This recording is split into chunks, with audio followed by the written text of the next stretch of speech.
El relato del monstruo más famoso de la historia, que a pesar de ser publicado hace más de 200 años, todavía nos habla de problemas morales y éticos de la sociedad de hoy en día. Aquí el resumen del famoso libro Frankenstein. Arrancamos con otro episodio de Bibliotequeando. Como siempre, les habla su anfitrión Ricardo Lugo, @Bibliotequeando en las redes. Sigan compartiendo la cuenta, dando like, siguiendo, promoviendo el podcast 5 estrellas para seguir mejorando nuestro conocimiento y cultura a través de los libros. También se pueden suscribir al blog de Bibliotequeando, donde yo escribo distintos artículos sobre distintos temas de los libros que hacemos en el podcast y otros que no forman parte de esta lista. El link lo encuentran en la descripción de este podcast o en el link de las cuentas de las redes sociales. Y como siempre me gusta dar un poco de contexto sobre el libro antes de empezar a hacer el resumen, y esta no es la excepción. Esta historia, escrita por Mary Shelley, es la historia del talentoso científico Victor Frankenstein, que logra darle vida a su propia creación, y eso es, digamos, el primer dato curioso de este libro, es que el monstruo no tiene nombre. Toda la vida, y me incluyo, uno piensa que el monstruo se llama Frankenstein, pero en verdad Frankenstein es el apellido del científico, del doctor que lo crea. El monstruo, a través de toda la historia, Mary Shelley no le da nombre. Y en verdad, como les mencioné al principio, no es una historia de terror, no es una historia de horror específicamente, es una historia moral, ética, es una crítica a la sociedad. La razón por la cual, digamos, el monstruo o el horror es el fondo del libro es porque, repito, la novela fue hace 204 años, 1818, y estaban unos amigos reunidos, entre ellos estaban Mary Shelley, y decidieron entretenerse escribiendo historias de fantasmas. Solamente para una especie de competencia entre amigos reunidos en una casa y a ver quién ganaba la historia. Es el año 1818, así que mucha gente, este es la mayor forma de entretenimiento que tenía la gente en la época, y esta fue la historia de Mary Shelley, fue la que ganó indudablemente. De ahí Mary Shelley agarró esa historia y la convirtió en el libro que conocemos hoy en día, y no es solamente el impacto de la crítica social, también es la percepción del futuro que tenía Mary Shelley. Yo creo que ella está hablando ya en este libro sobre los peligros de la ciencia, los peligros de, quizás ella no lo conocía con ese término, pero de la inteligencia artificial, de nosotros poder crear vida. En aquel entonces el poder crear vida significaba poder crear literalmente algo físico, no como un monstruo, en este caso el monstruo de Frankenstein. Pero hoy en día, si yo te digo que pude crear vida, probablemente estamos pensando en inteligencia artificial, una computadora que puede pensar por sí misma y tomar decisiones, y esos peligros son temas que detalla la autora Mary Shelley en este libro, y por eso fue que me gustó tanto. Cuando lo empecé a leer me esperaba una cosa y terminé con otra, y les quise traer el resumen por esa misma razón. Así que empecemos con el resumen, que empieza con el capitán de un barco, Robert Walton. Y este Robert se dirige hacia el Polo Norte en una embarcación donde él es el capitán, como mencioné. Pero recordemos que estamos en los 1800. Nadie todavía ha descubierto el Polo Norte. Eso no pasó hasta 1926. Y Robert Walton, siempre ha querido hacer este viaje desde niño. Él se imagina ser como una especie de Cristóbal Colón, descubrir un nuevo continente, o en este caso una nueva tierra. Y él está en busca de la gloria, básicamente. Y por lo mismo esto le impide pensar en el peligro de este viaje. Toda la historia, mejor dicho, la sabemos porque Robert Walton está escribiendo cartas a su hermana. Esta historia es de ficción, por si acaso, pero este es el contexto que da la autora. Robert le escribe cartas a su hermana y está contándole el camino hacia el Polo Norte. Y un día él dice que estaban rodeados de hielo, había mucha niebla, no podían salir. Y de repente había como una especie de carro flotante que estaba amarrado a un trineo y estaba siendo tirado por unos perros, una especie de lobos siberianos. Y en el carruaje parecía que había un hombre de estatura gigantesca. Su tripulación se asustó un poco, observaron el carruaje tratando de averiguar qué es lo que estaba pasando, pero se desapareció y más nunca lo vieron. Al día siguiente, los marineros se consiguen un hombre acostado con una capa de hielo llamada Victor Frankenstein. Walton se sorprendió de verlo, un hombre de edad avanzada, un señor. Así que por supuesto se está muriendo del frío, tiene hambre, los marineros lo rescatan y él pasa unos días recuperándose en la embarcación. Días después, Robert Walton, el capitán, y Frankenstein se ponen a hablar y se dan cuenta que son personas con éxito financiero. Ambos vienen de familia de dinero, y Walton le dice a Frankenstein que él está aquí en este viaje porque él está dispuesto a sacrificar toda su fortuna, todo su éxito, la vida, la muerte, por adquirir conocimiento. Y en este caso el conocimiento para él es saber cómo es el Polo Norte. Y Frankenstein se molesta con eso. Y aquí es cuando Frankenstein le explica, la moraleja de su vida y le cuenta su historia. Así que Frankenstein empieza a contarle de que él viene de Ginebra, de una familia de bien, tanto económico como social, en Suiza, que su familia adoptó una niña pobre de Italia llamada Elizabeth y que siempre la quisieron igual, que él la consideró, él es muy cercano a ella, que además tiene dos hermanos más, Ernesto y William, que es muy amigo del hijo de otro comerciante famoso en Ginebra, llamado Henry. Todo esto para darle un poquito de contexto a la vida de Frankenstein, de cómo era una persona, digamos, común y corriente, pero de la sociedad alta en Suiza, y que todo cambió cuando él tenía alrededor de 13 años y empezó a leer sobre la filosofía de Cornelio, que hablaba de la filosofía natural y un poco de la alquimia y el exilir de la vida, cosas que también nosotros hablamos no hace mucho en el resumen del alquimista de Pablo Coelho. Recordemos, nuevamente estamos hablando de un libro escrito en 1818, entonces la percepción del mundo es muy mágico, ¿no? El mundo es muy primitivo, todavía no se entiende bien qué es lo que hay en el noroeste pacífico de Estados Unidos, lo que hay en las tierras de Alaska, en los polos norte, por supuesto, en la Antártica.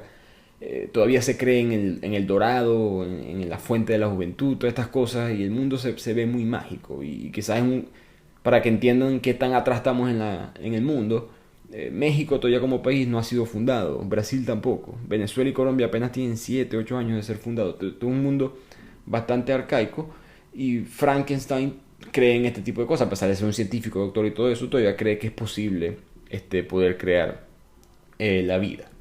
Pero volviendo a la historia, Víctor Frankenstein ahora tiene 17 años, o le está contando a Robert Walton que él tiene 17 años y se va a estudiar en la universidad en Alemania. Un día le toca ir a visitar a su mamá de regreso porque se está muriendo, y en el lecho de su muerte su mamá le dice que su deseo es que él se case con Elizabeth, su hermana adoptada.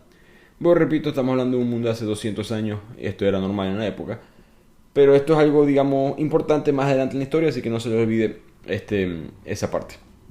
Él, cuando está en la universidad, él se encuentra muchos profesores que le dicen que deje de pensar en esas estupideces de la alquimia y del exilir de la vida, pero se consigue uno que otro profesor que le promueve estudiar la filosofía natural. Así que durante 2 años él más nunca visita Ginebra, nunca se devuelve a Suiza, y está muy interesado en la estructura del cuerpo humano. Simplemente se la pasa 2 años estudiando porque él quiere ver cómo puede él crear la vida. Por lo tanto, empieza a estudiar a la muerte, empieza a estudiar cadáveres y todas estas cosas que eventualmente le dan a él el secreto de la vida. Él se queda sorprendido, pero al final él descubre el secreto de la vida.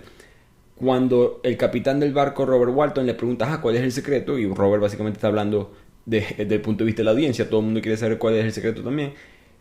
Frankenstein dice que él no va a decir, no va a revelar cuál es ese secreto por miedo a la destrucción y a la miseria infalible. Así de grande es el peligro de la adquisición del conocimiento. Y ese es el mensaje que nos está dando la autora desde el principio del libro, que saber más no siempre es bueno, y el poder del ser humano debería ser quizás un poco limitado eventualmente. Así que Frankenstein está en el proceso de crear la vida, ya sabe, digamos, la teoría, la ciencia de cómo poder hacerlo, ahora se va para la práctica.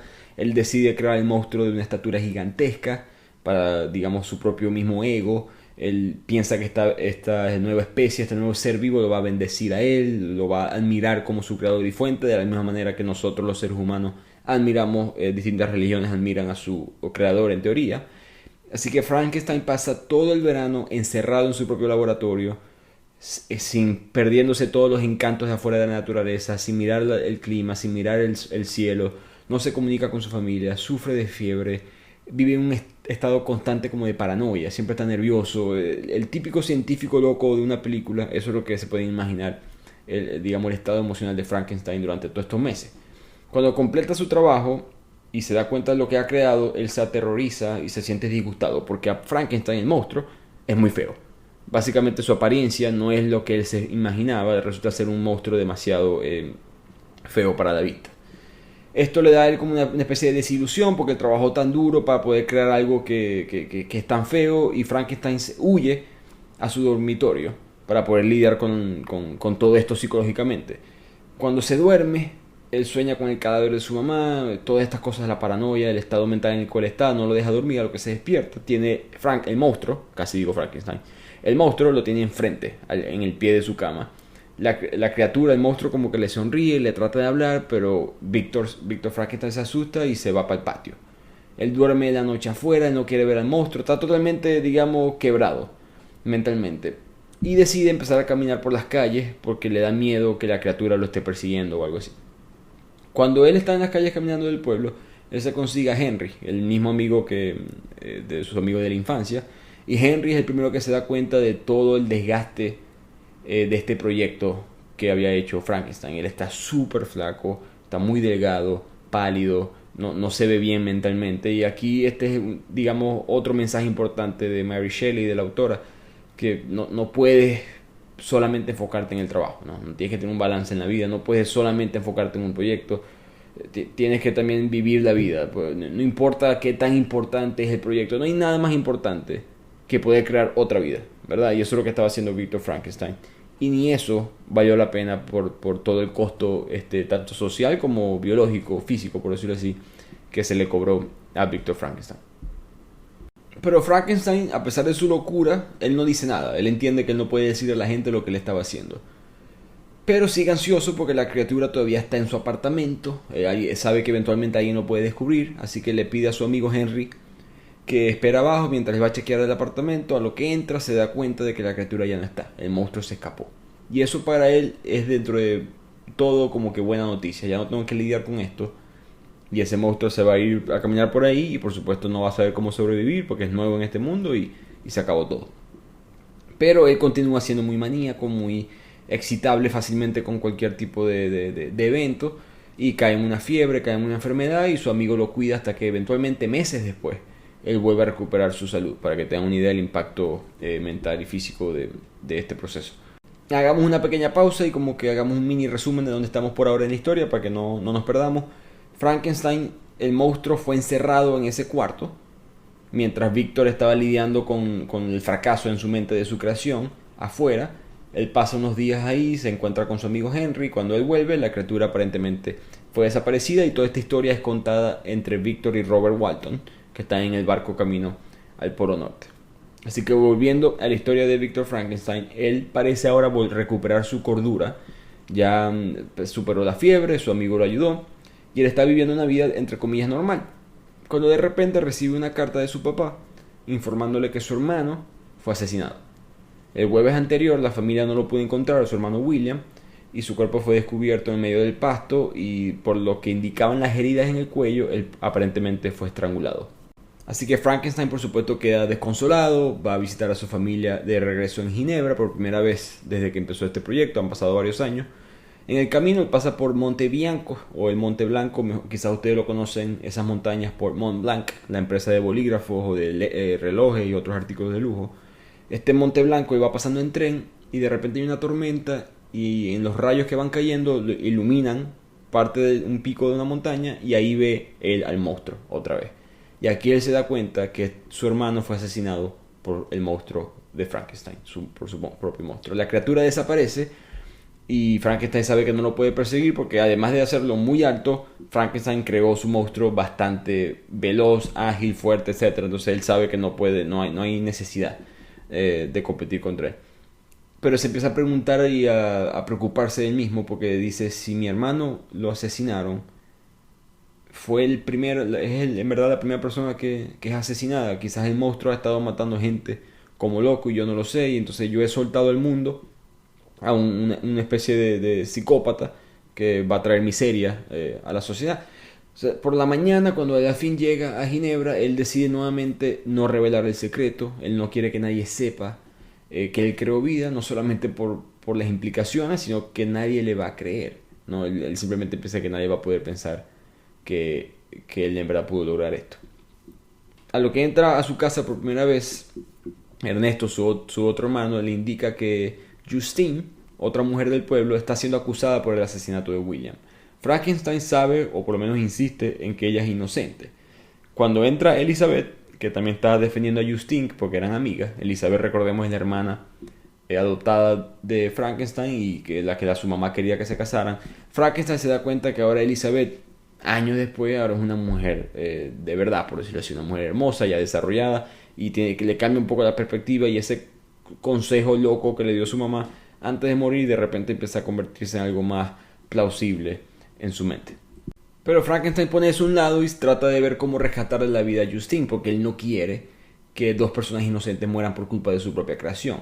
El problema, o la razón por la cual el pueblo cree que ella fue la culpable, es porque había una foto, un collar. William cargaba un collar de esos collares que tienen como una foto colgando de un familiar o de tu hijo, etcétera. Él tenía uno así de su mamá.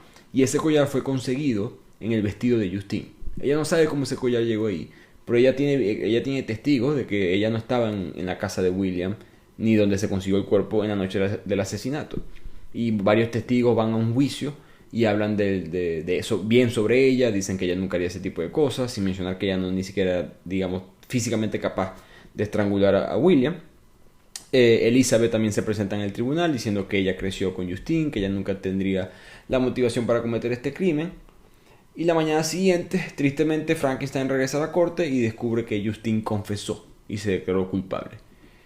Él y Elizabeth la van a visitar en la prisión, donde Justine dice que ella es inocente, que ella nunca le hizo nada a William, pero que confesó para poder tener la absolución, porque ella fue amenazada con la excomunión. Recordemos, la excomunión era algo que se practicaba mucho en la época y era el poder de la iglesia de básicamente condenarte al infierno.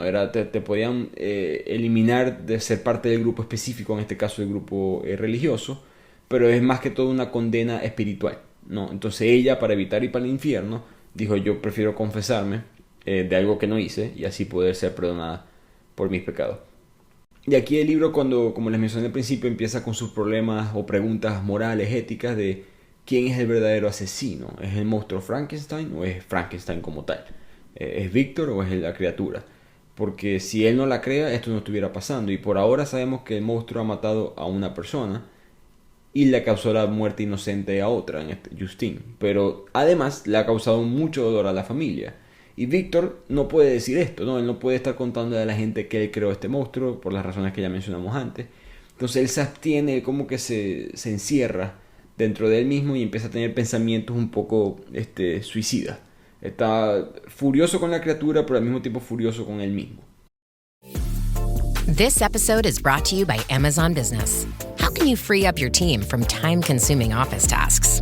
Amazon Business empowers leaders to not only streamline purchasing, but better support their teams so they can focus on strategy and growth. Free up your teams and focus on your future. Learn more about the technology, insights, and support available at amazonbusiness.com. My favorite thing about Shipt since I signed up for Target Circle 360? No price markups when I order same-day delivery from tons of local stores. Only a handful of alcohol retailers and items don't count.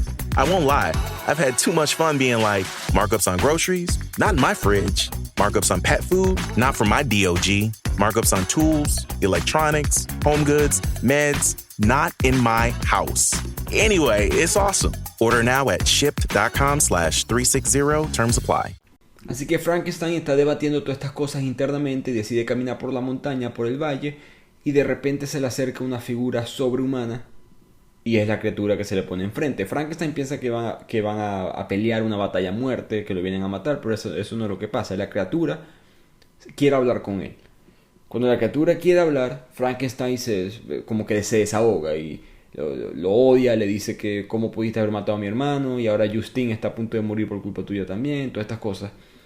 Pero la criatura le dice que me imaginé que ibas a estar bravo, pero quiero que sepas que lo hice porque tú me odiaste a mí y tú me creaste a mí. ¿Cómo vas a jugar con la vida, crearme y después dejarme así? ¿Cómo vas a no respetar tu deber hacia mí? Frankenstein básicamente se siente como una especie de... El monstruo, disculpen. Se siente como una especie de niño abandonado, que no es su culpa de haber nacido como sea que nació. ¿Por qué me estás odiando por ser como soy yo? Frankenstein como que no esperaba este comentario, se queda un poquito frío y el monstruo le propone que si él cumple su deber con él, si tú básicamente me cuidas a mí como monstruo y me aceptas, yo voy a cumplir mi deber con la humanidad y los voy a dejar en paz, no voy a estar matando más personas. Básicamente lo único que el monstruo está pidiendo es ser aceptado por cómo es él, ¿no? Y eso es un mensaje muy fuerte del libro, como que esta persona fue creada así y nació así y no tiene la culpa de ser así. Eso fue la culpa. Si hay culpa de alguien, es la culpa de alguien más en todo caso, y tú tienes que ser dueño de tus acciones, en este caso Víctor, que no lo quiere hacer.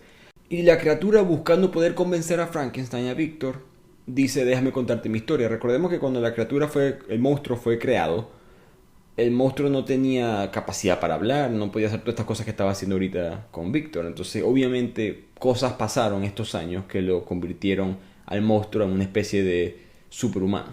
Y aquí es cuando empezamos a aprender qué fue lo que le pasó al monstruo desde su punto de vista. Él dice que cuando él fue creado y poco a poco empezó a agarrar como que conciencia y entender sus sentidos, él simplemente pensó que iba a ser aceptado por su creador y no fue así. Imagínese ser un hijo que tu madre o tu padre te rechace, y él sintió ese rechazo, se sintió muy dolido, agarró un poquito de ropa de Frankenstein y se escapó.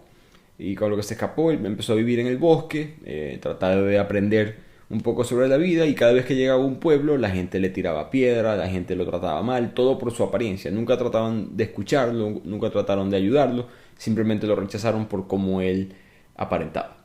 Y eso es algo que Frankenstein empieza como a odiar de la raza humana.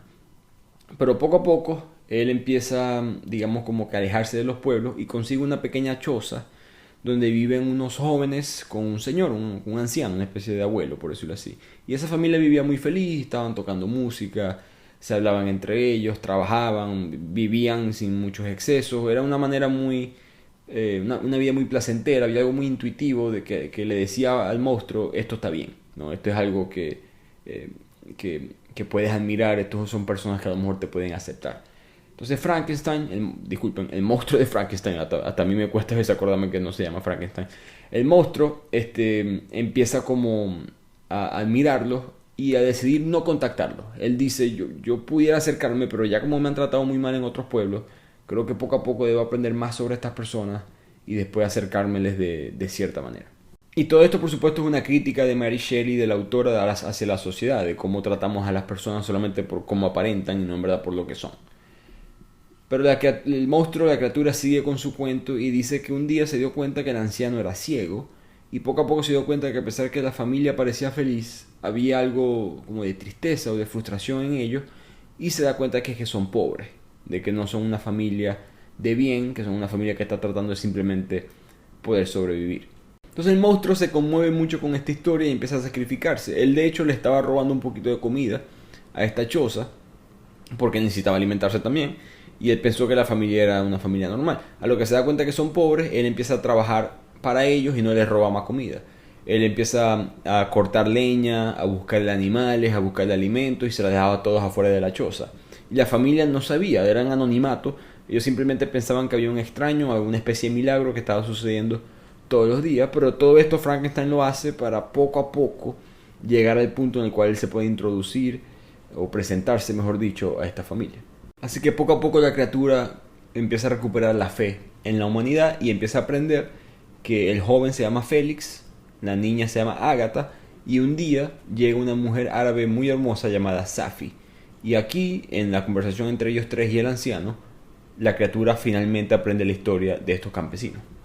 Resulta que estos campesinos son de París, y el papá de Safi, esta mujer árabe que había llegado, era un comerciante turco que vivía en París, pero se volvió detestable, no explican las razones, pero básicamente era una persona non grata para el gobierno francés, y fue condenado a muerte. Lo que se entiende es que él era inocente y simplemente estaba siendo perseguido por su religión, porque era musulmán.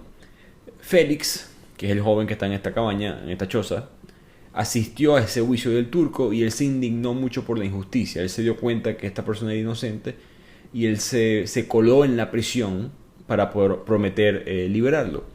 Cuando él hace todo esto, el papá le presenta o le dice quién es su hija, que es Safi, y Félix se enamora de ella. El turco, el papá, le promete que ellos podían casarse cuando al fin él pudiera ser libre. Cuando Félix y Safi se empiezan a hablar entre cartas y todo esto, Félix se promete que él va a poder liberar a su papá desde la prisión. Safi le cuenta un poco su historia de que su mamá era una árabe cristiana que había sido esclava antes de casarse con el papá de Safi, que terminó siendo musulmán, pero la mamá fue la que le enseñó a Safi el cristianismo y por eso que ella estaba sana y salvo en la sociedad francesa. Así que Félix pasa todo este tiempo viendo cómo sacar al papá de Safi de la prisión. El papá le dice que él se puede casar con su hija, pero en secreto el padre está buscando simplemente ser liberado. Él no quiere que su hija se case con un cristiano. Y esto es parte del mensaje de la división de la religión y un poco de venganza de ambos lados, etcétera, etcétera. Los planes de Félix son descubiertos por el gobierno francés. Él es encarcelado nuevamente por otros cargos, es perdonado eventualmente, Pero lo que pasa es que su familia es condenada al exilio. Y así es como ellos terminan en esta choza en el cual Frankenstein los está viendo viviendo apartados de la sociedad. Así que resulta que ellos en verdad no son pobres. Ellos no están bravos o tristes por la pobreza, están bravos por la traición del papá de Safi, que no lo dejó a él ser feliz.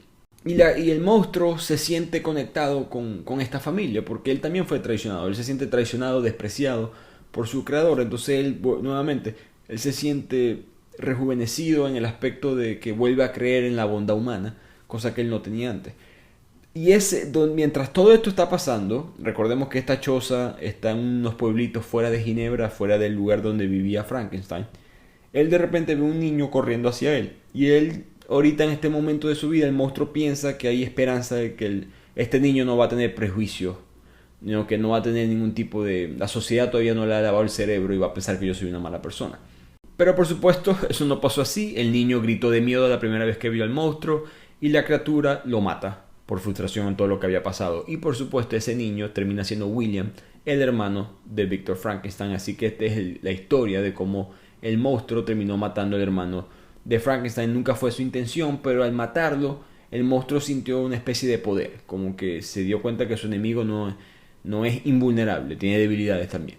Cuando él ve el collar que tiene William en sí mismo, tiene la foto de la mamá de Frankenstein, así que él dice, voy a agarrar esta foto y la voy a poner en el collar de Justine mientras ella duerme, porque ella es una de esas personas que transmiten alegría a todo el mundo menos a mí. Básicamente él hizo pagar a Justine, que era una mujer inocente, porque él sentía que ella representaba el mismo problema que tiene toda la sociedad, porque ella era una buena mujer, como decía todo el mundo. Ella era muy amable, muy amigable, pero era amigable y amable con la gente que ella quería ser amigable y amable. Y eso no es algo específico de ella, pero quizás de toda la sociedad. Cuando vemos algo que no nos gusta, algo muy diferente a nosotros mismos, en este caso el monstruo de Frankenstein, vamos a ser diferentes a lo que normalmente somos. Así que en la conversación, el monstruo le dice a Frankenstein, necesito que me creas, que construyas o que le des vida a una compañera, a otra monstrua, por decirlo así, también deforme, también horrible como yo, para yo poder tener una compañía que me acepte en este mundo. Esto, por supuesto, pone a Frankenstein en una posición muy incómoda, porque ahora él tiene que decidir entre, bueno, creo otro monstruo y eso va a ser en teoría la solución, porque el monstruo le dice que si me das otra persona, mis virtudes humanas van a surgir naturalmente. Pero la solución o el método para llegar ahí es crear otro monstruo. Entonces esa segunda opción puede salir mal, ¿no? Puedo crear yo dos criaturas que destruyan el mundo. Pero eventualmente Frankenstein básicamente le dice al monstruo que sí, que tenemos un trato. Y el monstruo le dice que yo voy a estar vigilándote siempre para asegurarme que estés realizando la tarea. Frankenstein decide ir a Inglaterra para poder hablar con científicos. Se vuelve a reunir con su amigo Henry, el primero que lo rescató, que lo ayudó cuando le dio esa fiebre la primera vez que creó el monstruo. Pero el plan de él también es casarse con Elizabeth. Él ahora necesita un poco de estabilidad en su vida y decide como que, así como el monstruo está buscando pareja para que surjan sus virtudes humanas, él, que se siente un poco perdido, un poco traumado por todo lo que ha pasado, él dice, yo creo que tengo que casarme con Elizabeth y tener mi otra persona para, digamos, calmar mi estado emocional. Así que Frankenstein empieza a trabajar en la construcción o creación, mejor dicho, de este segundo monstruo, que va a ser la compañera del monstruo original, y se da cuenta de que esto puede ser un error. Que si la creo y termina siendo 10.000 veces peor que su compañero. Que si se odian y si al odiarse el primer monstruo cumple la promesa, pero la segunda no la cumple.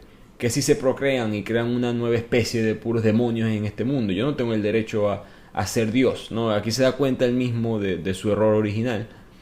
Y él decide, cuando ya está a mitad de camino, por decirlo así, creando esta nueva criatura, él decide destruirla. El monstruo está afuera vigilándolo como lo había prometido y entra furioso y le dice, ¿qué estás haciendo? Tienen esa pelea de qué es lo que estaba pasando. El doctor Victor Frankenstein se explica y aquí el monstruo lo amenaza diciéndole, no puede ser que todo el mundo pueda tener una pareja menos yo. Y le promete que yo voy a llegar un día a tu noche de bodas, cuando sea que sea, y te voy a lastimar. De ahí el monstruo se va, Frankenstein no lo vuelve a ver. Y Frankenstein decide irse de la isla. Se me olvidó mencionar que todo esto está pasando en Escocia, porque recordemos que Frankenstein no le ha dicho a nadie lo que sucedió, solamente el monstruo y él saben lo que ha pasado, y él necesitaba un lugar privado para poder crear este segundo monstruo, y decidió ir a una cabaña en Escocia que era de su amigo Henry. Entonces esta creación, que al final se arrepiente y no termina, del segundo monstruo, es en una cabaña de Escocia. Cuando él se va en bote de la isla, una tormenta lo agarra y lo manda hacia Irlanda. Cuando llega a Irlanda, un oficial, un magistrado, le dice que tiene que venir a reportar o a testificar en la muerte de un caballero que fue encontrado asesinado aquí en la noche anterior. Cuando Frankenstein llega a la estación de la policía irlandesa y le muestran el cuerpo, se da cuenta que ese cuerpo es su amigo Henry, que también fue estrangulado, y aquí otra vez Frankenstein desciende en una fiebre, en un quiebre mental que le dura 2 meses, porque ahora se da cuenta que, bueno, él creó una criatura que mató a mi hermano William, básicamente hizo que mataran a Justine, y ahora mató a mi mejor amigo Henry de la infancia. Entonces Frankenstein, de este punto en adelante, él no vuelve a ser el mismo, ya no puede recuperarse, a pesar que su siguiente paso es casarse. Ya la boda estaba pautada 10 días después de que la policía, porque por un punto la policía pensó que Frankenstein era el asesino, por eso que lo habían llegado a testificar, pero al no conseguir suficiente evidencia lo dejaron así.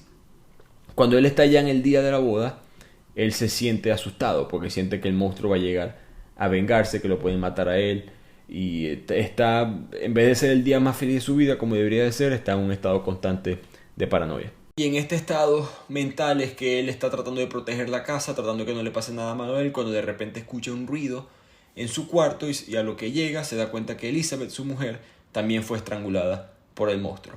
Aquí ya él no puede con el declive de su vida, como lo menciona él.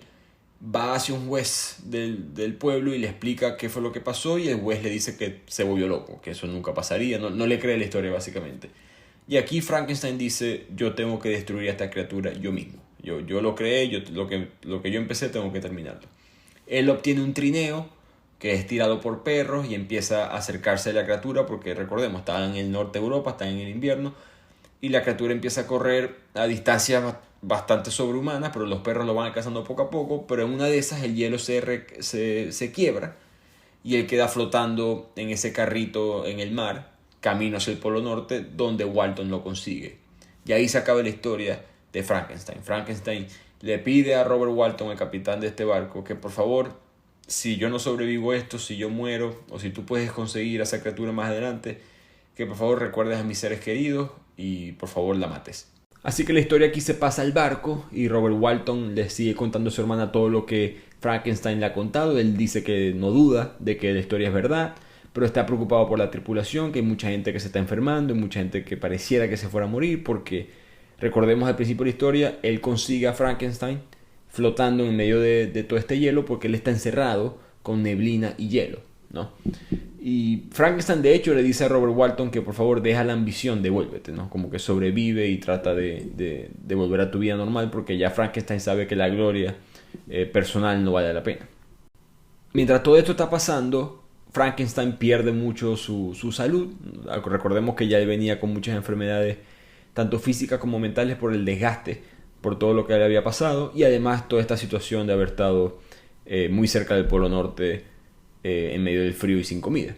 Cuando su salud se empeora, eventualmente él muere. Frankenstein muere en el barco y Walton básicamente le da un cuarto privado para él tener una especie de un funeral, y cuando va a ver el cuerpo de Frankenstein un día se da cuenta que la criatura está parada sobre ella. El monstruo está ahí viendo al cuerpo de Frankenstein.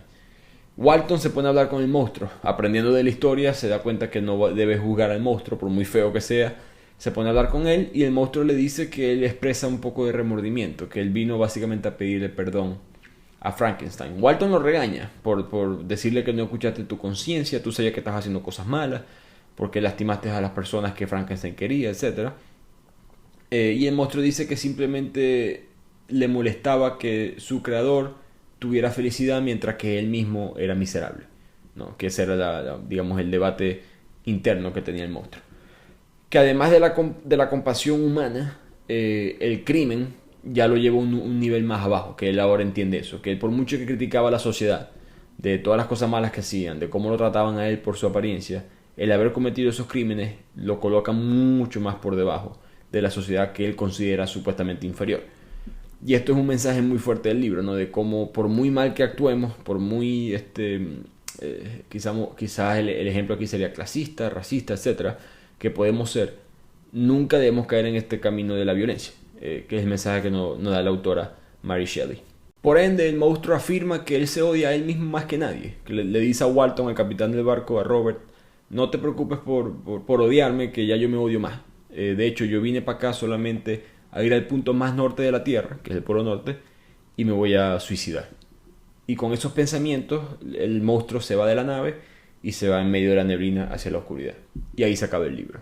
Y este es el mensaje, digamos, principal, ¿no? Como las apariencias y el juzgar por las apariencias causan tanto daño en las personas, y cómo la respuesta de esa persona simplemente nos pone en un círculo vicioso como sociedad.